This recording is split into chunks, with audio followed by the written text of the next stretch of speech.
up, guys? PJ's here. Thank you for tuning in.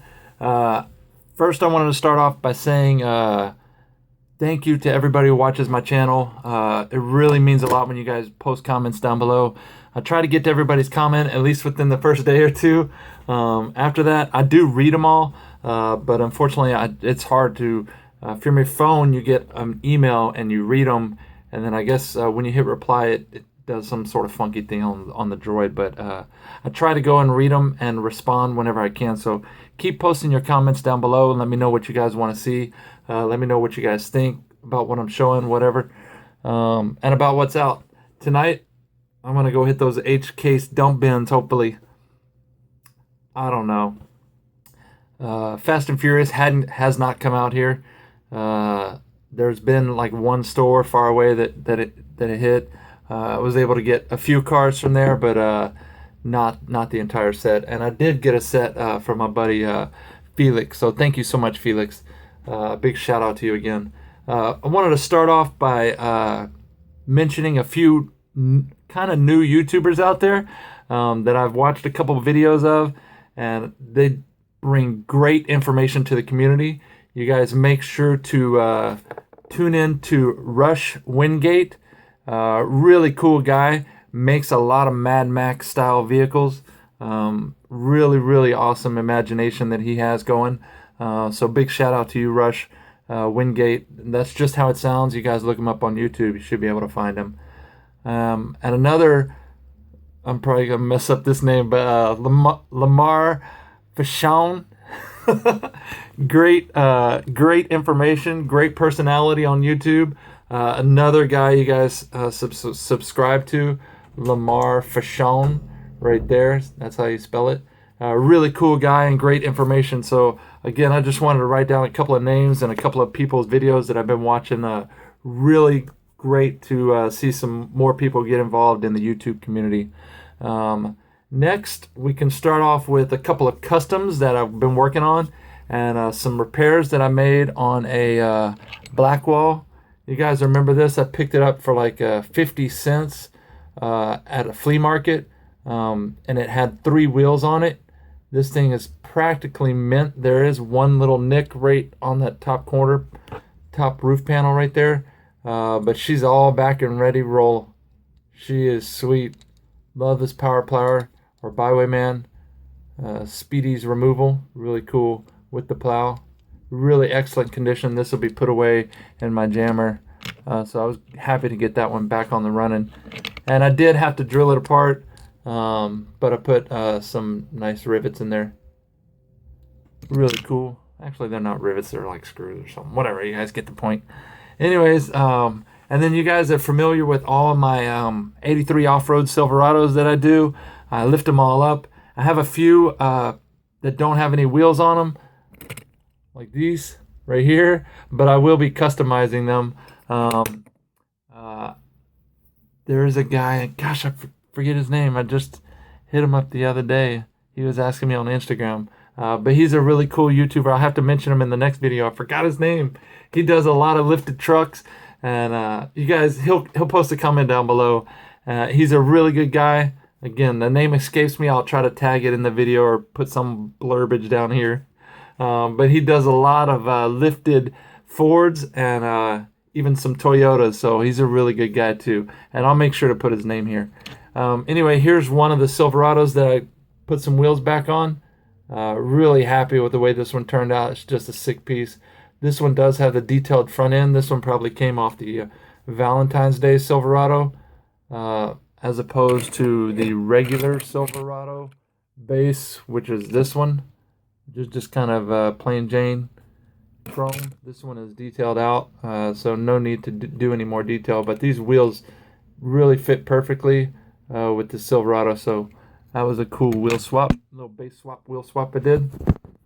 And I got a couple of more customs I'm working on, but I'll share those within the next video. I'm trying to break into some card art and some nice card backs and whatnot. I might post a couple of photos of the one I sent out to a friend of mine on Instagram at the end of this video. So let's get on with some finds. My Datsun's 240Zs finally came in.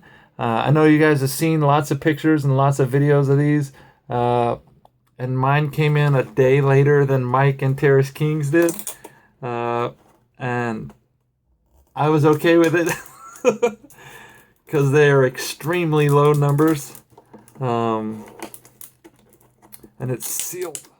Let's see. Thought I super glued it shut. I'll get a close up to it right now. It's the Datsun Bree Datsun 240Z or Z. Really cool piece. And I do have two of them. One is numbered 22 and one is numbered 28. So really low numbers. Probably going to hold on to them for a while like a lot of people are doing. And probably trade one off eventually, but I'm not looking to trade it anytime soon. So really nice piece. I do have the 510 as well. It's up on the wall. You guys have probably seen it in one of my other videos. This case doesn't want to shut. There we go. So really happy to have both of those. Hopped on the wagon on hotwheelcollectors.com and picked these up. I think they sold out within like 2 minutes. So really happy to have those. Also, here's another custom. I did find the new Road Trippin' series, or World Trippin', or whatever you want to call them. There is the Highway Hauler 2. This one was sitting on the pegs, and the colors just jumped out at me. And I was thinking, dang, I've never seen that Highway Hauler 2. So pulled them away on the pegs, and I found this Nissan Skyline. Really cool pieces right there. This one is the one that was on the pegs, and this one was a wheel swap I did, and then factory sealed it back. So really cool. I like the way those spoked wheels came out on that Skyline. These Skylines are really popular. They're flying off the shelves like crazy. So if you see them, grab them. And then I found the Neat Streeter. Really like the colors on that. Can't go wrong with black and yellow. In fact, I think they made a song about that, right? All right, flea market finds. Today, I picked up 2 cars today. Kind of was just bummed around. Ran into a couple of folks that I know there real well, and we just kind of talked about diecast. A couple of guys that own stores there, and we just had good conversations. Picked up this Volvo container truck matchbox. Just thought it was a cool truck, and the doors open on the back. But that's a really cool truck, Matchbox, a little hauler truck right there. Never really gone after Matchbox too hard, but do pick up cool castings when I see them. Also picked up the 60th anniversary Matchbox. This is the Jaguar, I believe. Yeah, 61 Jaguar E-Type Coupe. I was not sure if I had this one in my collection, and for $1, I had to grab it. Someone showed one of these in their recent videos, and it kind of just sparked me to pick it up again. I wasn't sure if I had it, but it's a really nice casting. Really sharp green color, and nice detailed on that Jaguar. I like that. Really nice casting. I'll have to pull out my other 60th anniversary ones to make sure I got that one. I think I'm coming close to completing that set, but just kind of picking them up here and there when I see them. Another trade I did on Instagram goes by HWC_redlines on Instagram. Make sure you hit him up. He has a ton of cool stuff. So you guys make sure to hit him up on Instagram. Really good guy and good trader. We worked out a trade for this this convention piece right here, and this one's limited to 1,200. And just a neat piece. This is the 76 Greenwood Corvette. Really nice piece. Love the tempo, love the colors on these, and love those wheels. That is just beautiful casting right there. Nice wheel choice on that too. It says Lexington, Kentucky on the wheels itself. I think. I thought for sure it said Lexington, Kentucky. I don't know. Maybe I'll have to look at it again. I can't. My eyes are so bad. I have to look at it again on video. I shoot video from my little Droid phone, so I don't have like a big screen I'm looking at. It's like a little small screen. But yeah, this one's limited to 1,200. and this was 1,095. But just a really cool casting. Look, the back's all done up and everything. Really cool casting. Really like it. Alright, and then on to the next part of the video. I'm at 10 minutes, so if I've bored you now and you've left and you don't want to see anymore, that's cool. Hopefully you give me a thumbs up. If not, there's kind of something I wanted to talk about real quick. You know, we go back and forth on YouTube and Instagram, and we make trades based on comments that people leave or text messages that we receive. And I do know that whenever somebody has agreed on a trade with me, I put the car aside and I box it up almost immediately, if not the same day. May not be able to mail it off right away, but I set it aside and consider it traded. So that brings me to my next subject. James Nyberg contacted me, and I have his text messages saved. Sent me photos of a green machine. Had no idea it was for trade until he showed me the pictures of it through a text. Turns out he had actually promised this particular car to someone else. You guys have probably figured it out by now. I didn't feel really comfortable with the trade, but the trade had already been completed. He already shipped his in. I shipped it my end. I originally picked this up because I knew that Scott, well, now you know, Scott Super Hunts was, I'm not going to say any names, but there you go. Scott Super Hunts was interested in this car, and it's a really nice piece. It's a beautiful piece, and I'm happy to have it in my collection for now. If it does go anywhere, it's going to go to Scott Super Hunts or Scott Treasure Hunts. Ryan, how do you say your name? Scott Super Hunts, I think. Anyways, so he knows that I have it. He knows it's not going anywhere. But I just wanted to state the fact that if you make a trade or you promise somebody a trade, it's really not cool to back out of the trade. Just plain and simple, it's that easy. Lots of times I've considered something traded and somebody asks me, hey, you still have that for trade? No, it's traded, even though it's sitting on here on my floor in a box, still here, hasn't been shipped. But it's just really unfortunate the way it went down. I'm happy that I got the trade, James Nyberg, but I just don't think it was really cool for you to shop the car around, if you say. I guess that's how you say it. But nevertheless, I have the car here. Happy to have it. Great trade. I did have to step up on the trade. I gave him 2 supers for this because I know how limited it is, and it's a really cool piece.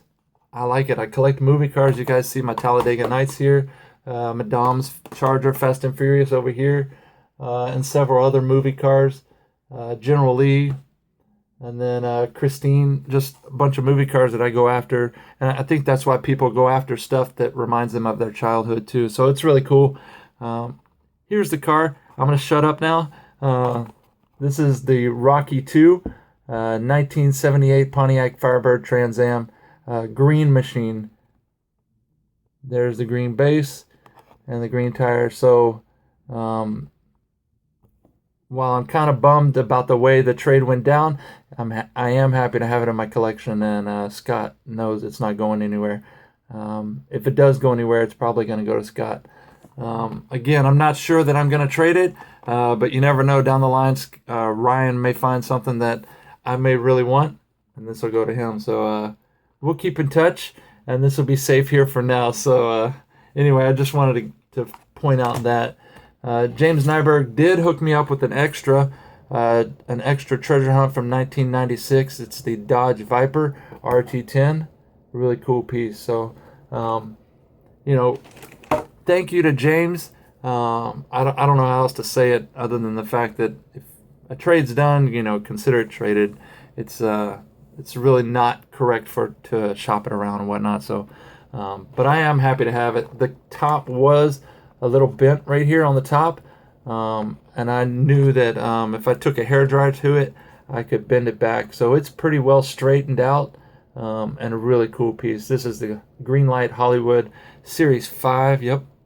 And just a really neat piece. I apologize for all the glare and whatnot on here, but it is a green machine. You can see right there, and doesn't have a number on it. I think in the early series they didn't have numbers on it. So Again, I know I've said it over and over. I do appreciate the trade. It's just unfortunate the way it went down, and I had no idea that he was shopping it around. So that's it. Thank you for tuning in. But I kind of wanted to update you guys on what I've been up to. A couple of customs that I did. Still enjoying the hobby. Still enjoy talking to all you guys. You guys are more than welcome to comments down below. Send me an email message, text message. Hit me up on Instagram. I figured out how to change my name on Instagram to my name on YouTube. So it's PBAJ1972 on Instagram.